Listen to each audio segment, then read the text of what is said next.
자, 오늘은 마태복음 14장, 그 유명한 이제 오병이어의 기적에 대한 내용인데요. 제목을 이렇게 정해봤습니다. 예수님 하신 말씀이죠. 갈 것 없다. 너희가 먹을 것을 주라. 16절 말씀인데요. 우리가 이 오병이어의 이야기는 정말 주목해서 봐야 됩니다. 왜냐하면 다 아시는 이야기지만 오병이어 기적은 유일하게 사복음서에 모두 나오는 예수님의 이적 기사예요. 오로지 이거밖에 없어요. 그러니까 다른 복음서는 소위 말한 공관복음과 요한복음이 조금 차이가 있기도 하고 또 복음서 간에 어디는 나오고 어디는 안 나오고의 차이가 있는데요. 오직 이 오병이어 사건만은 사복음서 다 나옵니다. 자, 이게 왜 이렇게 중요하게 다루어졌을까? 또 중요하기도 하지만 사람들 기억에 확실히 남아있는 사건이에요. 자, 제가 한번 질문을 드릴까요? 죽은 사람이 살아난 게 더 큰 기적이에요? 오병이어가 더 큰 기적이에요?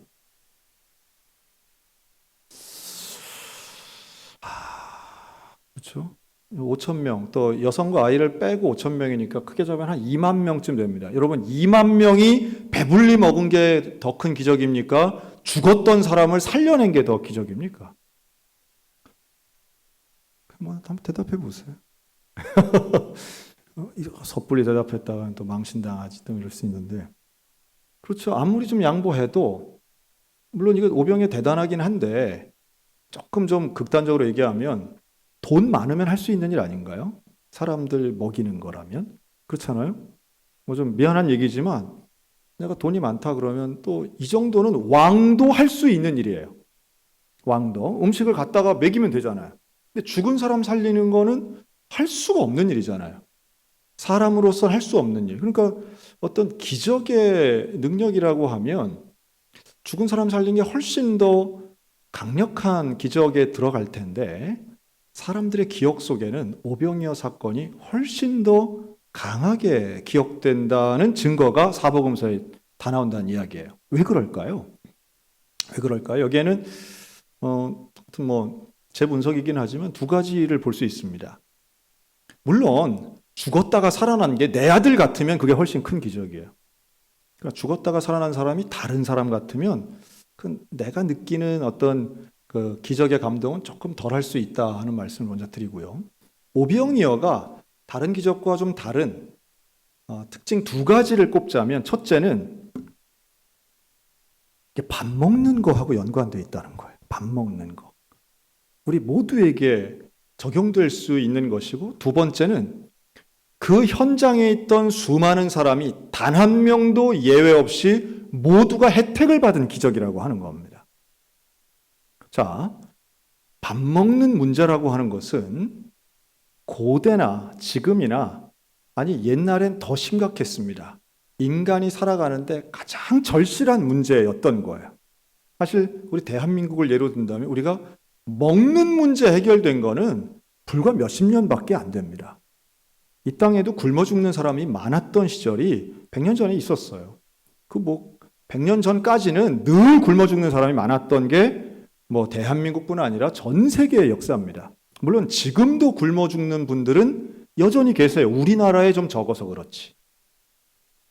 이 먹는 문제는요, 인간이 살아있는 이상은 언제나 존재했던 문제고, 이게 지금은 식량의 문제가 최소한 대한민국 경제 10위권 안에 들어있는 우리는 해결됐지만 이걸 경제 돈의 문제라고 생각하면 지금도 우리에게는 갈급함이 있는 문제가 되겠죠.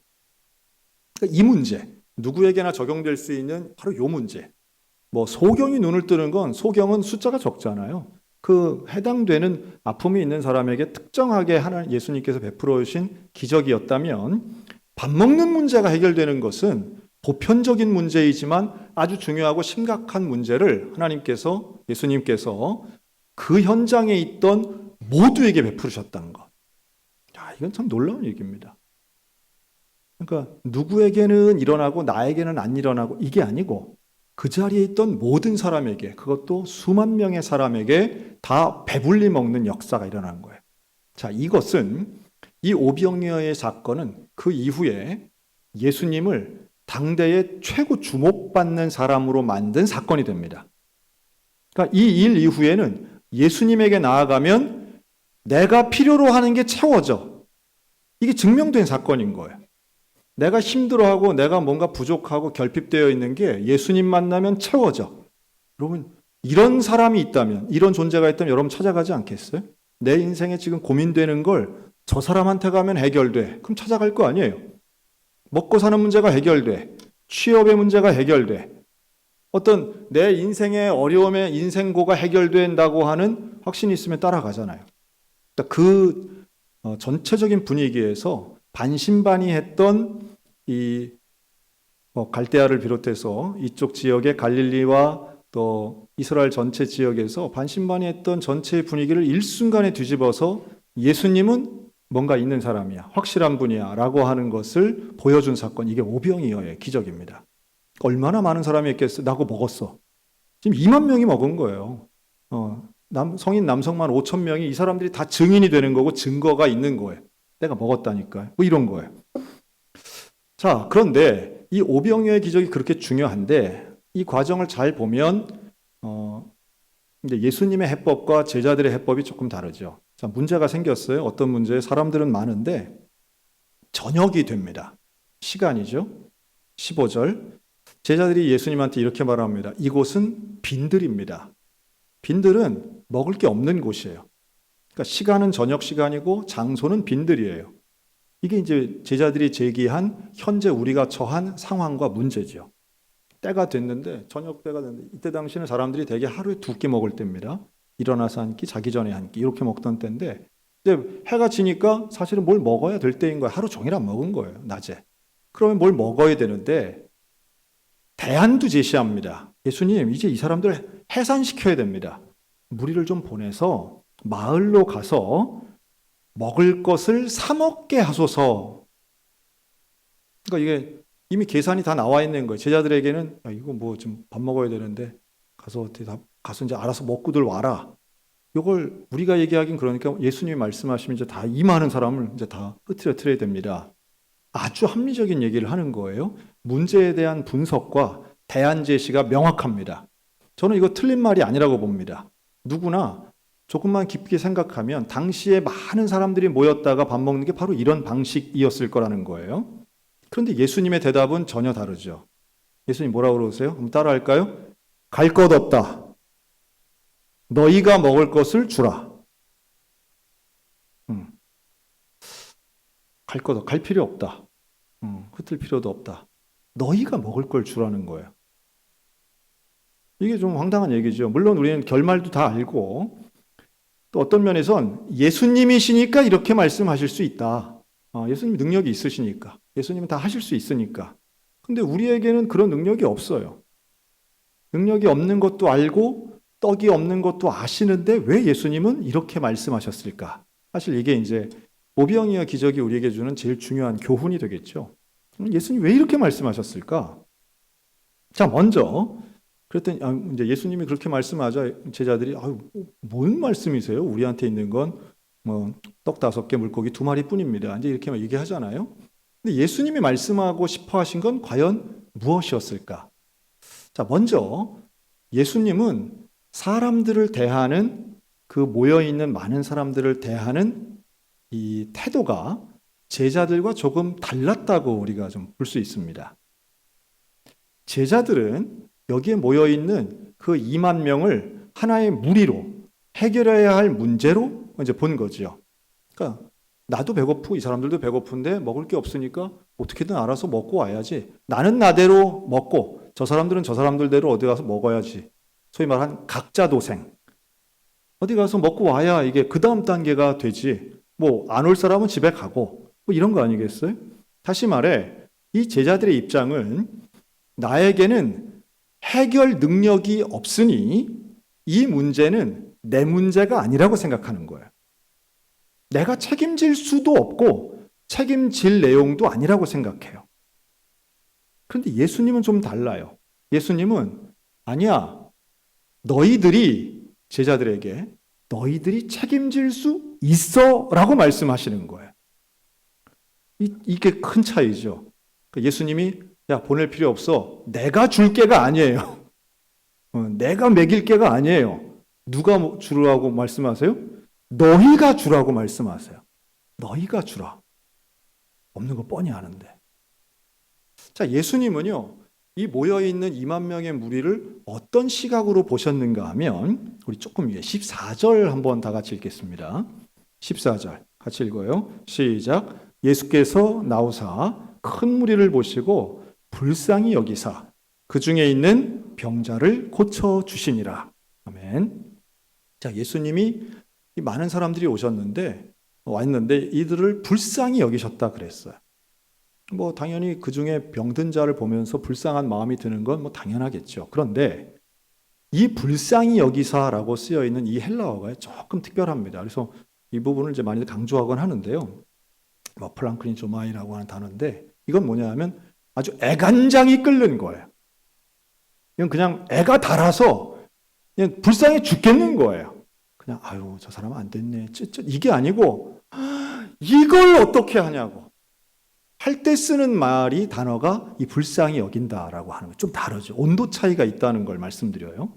그러니까 같은 문제를 보아도 느끼는 게 다른 거예요. 사람이 느끼는 게 달라요. 제가 이런 예를 한번 들어드리고 싶어요. 우리 지금 주보에 보면 누가 입원했다 이런 거 나오잖아요. 입원했다 나오면 누가 입원하셨나 보다. 아유 빨리 낫으면 좋겠다. 이게 있고요. 세상에 이 사람이 왜 입원했대? 아니 어떻게 된 거래? 진짜? 그럼 어떡하지? 이거 기도해야 되겠네. 그리고 정말로 그날부터 그 입원하셨다는 분을 위해서 기도하는 분들이 계세요. 그리고 기도도 그냥 하지 않아요. 눈물을 흘리며 기도하시는 분들이 있어요. 자, 저는 목회하면서요, 이게 너무너무 신기하고 놀라워요. 하나의 문제를 보면서요, 문제를 보는 태도가 얼마나 다양한가. 2번을 제가 예로 들었지만 2번 말고 다른 것도 얼마든지 예로 들 게 많습니다. 다양한 사람들이 문제를 보는 차이가 있는 건 너무 당연한 것 같아요. 그런데 그 문제를 내 문제라고 받아들이는 분들은 상당히 소수입니다. 그런데 그 소수를 통해서 하나님이 기적을 일으켜 가시는 것을 저는 많이 경험해요. 예수님이 불쌍히 여기실 뿐만 아니라 예수님은 병자들을 고치시고 그리고 이 사람 한 사람들을 어떻게든 함께하고 도와주고 내가 해결해 주려고 최선의 노력을 이미 14절까지 하셨어요. 병자를 고치시는 거죠. 근데 제자들이 이 모인 무리를 대하는 방식이 예수님과 다른 거예요. 제자들은 어떻게든 이 문제를 해결할 거고 하는 예수님과 같이 애끓는 불쌍함이 없는 거예요. 그게 아니고 아주 합리적이고 지극히 일반적인 태도로 그냥 보내면 되죠. 이거 우리가 어떻게 먹입니까? 라고 하는 그런 태도를 보이는 거예요. 다시 말해 예수님이 말씀하시는 너희가 먹여라 라고 하는 건 너희가 너희 책임이라는 거를 좀 깨달았으면 좋겠어. 이 문제를 해결하는 것이 저 사람들 각자의 몫이 아니라 너희들의 책임이 많다는 것을, 제자들에게 책임이 있다는 것을 너희가 깨닫고 실천했으면 좋겠어 라는 말씀이에요. 너희가 먹을 것을 주라. 너희가 먹을 것을 주기 위해서 최선을 다해서 헌신하고 뭔가 찾아내고 너희 것을 내어놓아라. 제가 이렇게 퀴즈 한번 낼까요? 여러분 이때 2000년 전에 2000년 전 갈 것도 없어요. 여러분 50년 전에 여러분들이 어디 소풍 가고 이러면 도시락을 가져가셨어요? 사 먹으려고 돈을 가져가셨어요? 교회 수련회 가고 아니면 어디서 소풍 가고 이럴 때 교회에서 어디 야유회 갈 때 여러분 도시락 싸갔어요? 아니면 가서 난 사 먹어야지 하고 돈 가져가셨어요? 다 음식 싸갖고 다니는 거예요. 불과 50년 전에도. 그렇죠? 사 먹을 데가 어디 있어요? 뭐 어디 가서 사 먹어요?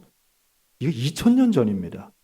여러분 2000년 전의 사람들이 사 먹으려고 돈 가지고 왔을까요? 아니면 각자 뭐라도 싸가지고 와서 뭐라도 가면 그래도 뭐 어디든 가면 하루길인데 먹을 거 싸갖고 왔겠어요. 싸갖고 왔다고 생각하는 게 그게 합리적인 거예요.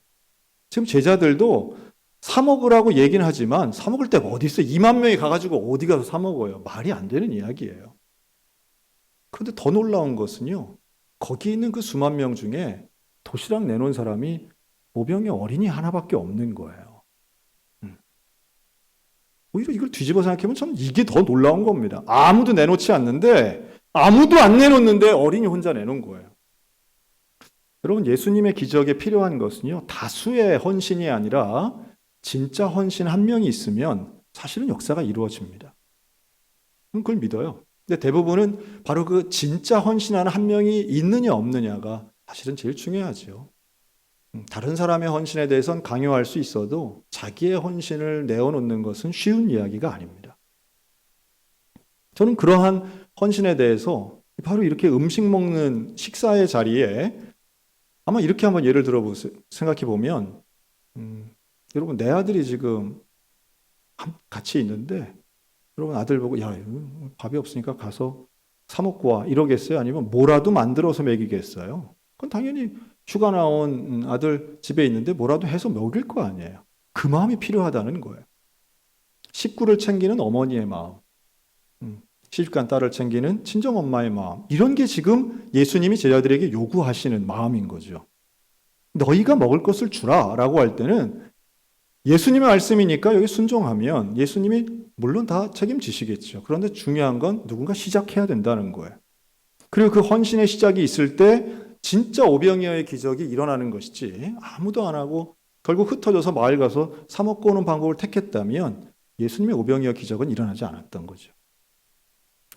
그냥 보낼 수 없다라고 하는 예수님의 이 마음, 오늘 우리들 가운데 있어야 될 줄로 믿습니다. 그냥 보낼 수 없는 거예요. 예수님의 사랑은 이게 가장 근본적인 거죠.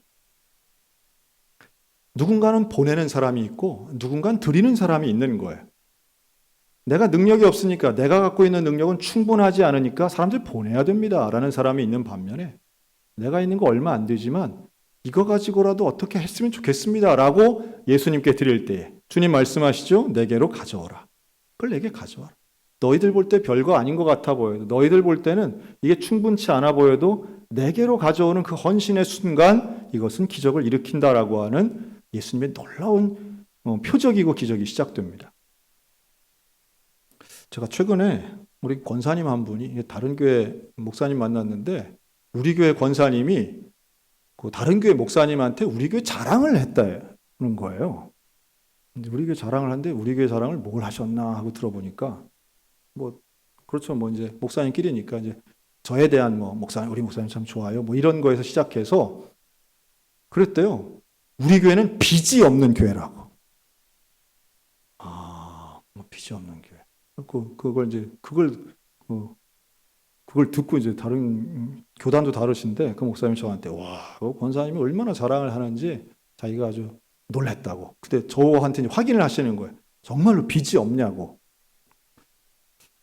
그래서 여러분, 빚 없는 거가 뭐 나쁜 건 아니지만 저는 빚 없는 게 뭐 또 딱히 자랑도 아니라고 생각합니다. 왜냐하면 그걸 뒤집어 생각하면 빚 많은 교회는 뭐 흉거리인가요? 그렇지 않죠. 하나님의 일을 하다 보면 빚이 생길 수도 있는 거고요. 또 빚을 갚다 보면 빚이 없을 수도 있는 겁니다. 중요한 건 어떻게 해서 빚이 생겼는가. 사실 우리 교회도 빚을 냈어요. 제가 와서 1억 빚 낸 적이 있습니다. CBS 사업 건축할 때 그 건축 헌금 내려고 제가 와서 유일하게 빚 낸 게 그 헌금 빚을 한번 낸 적이 있어요. 참 고맙더라고요, 우리 장로님들한테. 우리가 쓰는 게 아니라 헌금을 하기 위해서 빚을 낸다는데도 당시에 장로님들이 다 동의해 주셔가지고 그걸 한 적이 있거든요. 그래서 그때 1억 헌금했더니 소양교회 돈 많은 줄 알고 뭐 다른 교회 교단들에서 뭐 깜짝 놀랐던 적이 한 번 있습니다. 또 뒤집어 생각하면 빚이 없는 것은 또 그만큼 큰 어떤 재정이 들어가는 일을 미리 하지 않았다는 증거도 됩니다. 근데 이제 권사님이 어떤 의도로 하셨는지는 잘 알아요. 빚이 없이 우리 교회는 다 합니다, 뭐 이렇게 자랑을 하신 모양이에요. 감사하더라고요. 생각해 보니까 우리가 올해 들어서 러시아에 교회를 건축하는데 1억을 헌금했고, 또 청소년 예배실 리모델링하고 비품 구입하고 본당에 피아노를 하는데 한 2억 원 가까이 들었는데, 사실 돈 있고 시작한 건 아니거든요. 근데 그 모든 일을 몇 개월 만에 했는데 빚이 없어요. 빚을 내지 않았습니다. 뿐만 아니라 지금 발전원금이나 우리 지난 당회 때도 보고됐는데 몇 천만 원의 현재 잔액이 있어요, 우리 교회. 감사한 일이죠. 또 앞으로 해야 될 일들 뭐 생각하면 참 감사한데, 그런데 정말 감사한 것은 바로 이런 거예요. 그런데 빚 없는 교회가 어떻게 가능할까요? 누군가는 뭘 하는 거예요? 누군가 뭘 하시는 거예요? 헌금을 하시는 거예요. 누군가는 헌금을 하시는 거예요. 저는 이 헌금에 그 신비로움이 있다고 저는 믿습니다. 저는 담임 목사 생활 30대부터 해서 정말 그 30대 중반부터 담임 목회를 하다 보니까 그 이전과 이후가 많이 달라진 것 같아요. 어떻게 달라졌느냐 하면 부목사 때까지만 해도 몰랐어요. 헌금을 누가 얼만큼 하는지를 전혀 모릅니다. 담임 목사가 되면 재정부에서 보고를 받으니까 어떤 분이 얼만큼 헌금을 하는지 다 알아요. 그걸 보고 제가 처음 담임 목회 시작하고는 시험에 든 적이 있어요. 저렇게 훌륭하고 교회를 많이 하시는 분이 헌금을 이렇게 안 하시다니. 그래서 시험에 들어가지고 아주 목회 담임 목사 초년 때는 기도 많이 한 적이 있습니다. 사람을 볼 수가 없더라고요. 아니 왜 저렇게 하지? 왜 헌금을 안 하지? 왜 11조를 안 하지? 왜 감사헌금, 절기헌금을 전혀 하지 않으면서도 교회에서는 마치 자기가 무슨 주인이나 대단한 사람이 된 것처럼 목소리 크고, 그러니까 사람들은 다 좋아해요. 왜냐하면 열정을 가지고 하고 앞장서서 일하니까 아주 대단한 충성스러운 사람인 줄 아는데 헌금을 하나도 하지 않는다는 것은 저로서는 참 이해할 수 없는 일이었어요. 그렇죠? 아마도 헌금 내역을 누가 얼만큼 했다라고 하는 것을 여러분 다 보시면 그래도 나는 시험 안 들어요 하실 분 별로 없을 거라고 생각합니다. 생각보다 어떤 분들은요, 교회에 존재감도 별로 없으신데 이렇게 많이 헌금을 하신다고 11조의 몇 배가 되는 감사헌금을 하시는 분들이 계세요. 참 놀라운 얘기죠. 사회적으로는 빈자고 가난하신 분임에도 불구하고, 사회적으로는 지자체에서 도움을 받아야 되실 그런 분들임에도 불구하고 정부에서 나오는 그 몇 푼의 작은 보조금도 교회 학교를 위해서, 성경학교를 위해, 수련회를 위해서 아낌없이 헌금하시면서 너무도 행복해 하시는 분들 보면 야, 이런 헌금이야말로 이게 오병이의 기적을 일으키는 게 아닐까 하는 생각을 합니다. 누군가는 되게 돈 앞에서는 사람이 되게 합리적이 됩니다. 돈 앞에서는 내가 내는 돈이 아니면 상당히 그 돈을 계산적으로 분류하고 상당히 옳은 말, 정확한 말들을 많이 하는 걸 봅니다. 이거 돈 이렇게 하면 부족합니다. 이렇게 하면 안 됩니다. 이거 다 흩어서 가서 먹어야 됩니다. 자기가 각자가 사 먹어야 됩니다. 그러나 예수님의 말씀은 그런 게 아니에요. 우리가 할 수 있는 정말 귀하고 놀라운 헌신을 너도 할 수 있다라고 말씀하시는 거예요. 영혼을 사랑하는 마음으로, 저들을 정말 애끓는 마음으로 불쌍히 여기는 마음이 있으면 이 안에서 얼마든지 나눌 수 있어. 그 긍휼한 마음, 예수님처럼 한 영혼을 불쌍히 여기는 마음, 내 것을 드리는 마음. 그랬더니 놀라운 기적이 일어나는 거죠. 여러분, 많은 사람들이 거기에 있던 단 한 명도 예외 없이 모두가 부족함 없이 배불리 먹고도 12광줄이 남지 않습니까? 이게 기적이죠. 사실 기적의 현장에서 즐거워하고 남이 한 헌신의 열매를 가지고 먹는 건 누구나 할 수 있습니다. 누구나 할 수 있어요. 그러나 어떤 가능성도 보이지 않는 자리에서 맨 처음으로 오병이어를 드리는 것, 이건 그렇게 쉬운 일이 아니라고 하는 거죠. 더더군다나 각자 흩어서 내보내야 됩니다라고 말하는 제자들 앞에서 너희가 먹을 것을 주라고 하시는 그 예수님 말씀에 순종하는 것은 더더군다나 쉬운 일이 아닐 것입니다. 그러나 오늘도 주님은 똑같은 말씀을 하신다고 저는 믿어요. 갈 것 없다. 야, 그럴 것 없어. 네가 하면 되는 거야. 괜히 다른 사람 쳐다볼 필요도 없어. 괜히 다른 가능성 찾을 필요도 없어. 너희가 먹을 것을 주라. 저 사람이 하겠지. 여유 있는 사람이 하겠지. 돈 많은 사람이 하겠지. 이런 게 아니라 바로 네가 해야 되는 거야 라고 하는 이 예수님의 말씀이 오늘 오병이어의 기적 가운데 그저 부른 배를 두들기면서 기뻐하며 돌아가는 수많은 군중이 아니라 하나님 앞에 나의 가장 소중한 것을 드릴 수 있는 결단의 헌신자들이 되셨으면 좋겠다 하는 말씀이에요. 앞으로도 그런 분들을 통해서 하나님은 교회를 세우실 것이고 일하실 것입니다. 우리에게 그런 분들 참 많이 계세요. 제가 얼마나 감사한 건지 몰라요. 제가 자랑하는 분들은 따로 있습니다. 제가 다른 교회 목사님들 만나서 우리 교회를 자랑할 때 뭐 실명이나 이름을 잘 거론하진 않지만 우리 교회 이런 분들 계세요. 우리 교회 이런 분들 계세요. 다른 사람들 잘 모르지만 이런 놀라운 분들이 계십니다. 이런 분들 덕분에 제가 이렇게 목회하고 있습니다. 그래서 제가 그날도 진짜 김 목사님 교회는 빚이 없어 뭐 그러신 목사님한테 제가 그랬습니다. 빚은 없는데요, 빛처럼 밝으신 분들이 계십니다. 우리는 그냥 하나님 보실 때 반짝반짝 빛나는 분들이 계세요. 그런 분들 덕분에 우리 교회가 이렇게 잘 가고 있습니다. 여러분, 앞으로도 하나님 정말 보시기에 누군가의 기도 제목이 올라오면 그것이 나의 가족인 양, 정말 나의 질병인 양 가슴을 치며 눈물을 흘리며 밤을 새우며 기도하는 빛처럼 밝게 빛나시는 성도들, 교회가 어떤 사업을 하고 어떤 일을 하고 요청을 할 때에 내가 거기에 동참하겠습니다. 내가 작은 미약한 힘이지만 내가 여기에 하겠습니다라고 하는 그 놀라운 씨앗헌금 같은 귀한 헌신의 손길들, 앞으로도 하나님의 말씀 앞에 순종하며 함께 나아갈 때에 여러분, 우리 덕분에, 그런 빛처럼 밝게 빛나시는 분들 덕분에 2만 명이 살아나게 될 줄로 믿습니다. 우리 소양교회 덕분에 12강주리가 차고 넘치는 역사가 일어나게 될 줄로 믿습니다. 예수님 앞에 정말로 칭찬 듣는 교회, 갈 것 없다, 너희가 먹을 것을 주는, 여러분 먹을 것 주는 교회, 하나님 앞에 헌신하는 교회, 5,000명을 먹여 살리는 놀라운 하나님의 교회가 되시기를 주님의 이름으로 축원합니다. 아멘. 기도하겠습니다.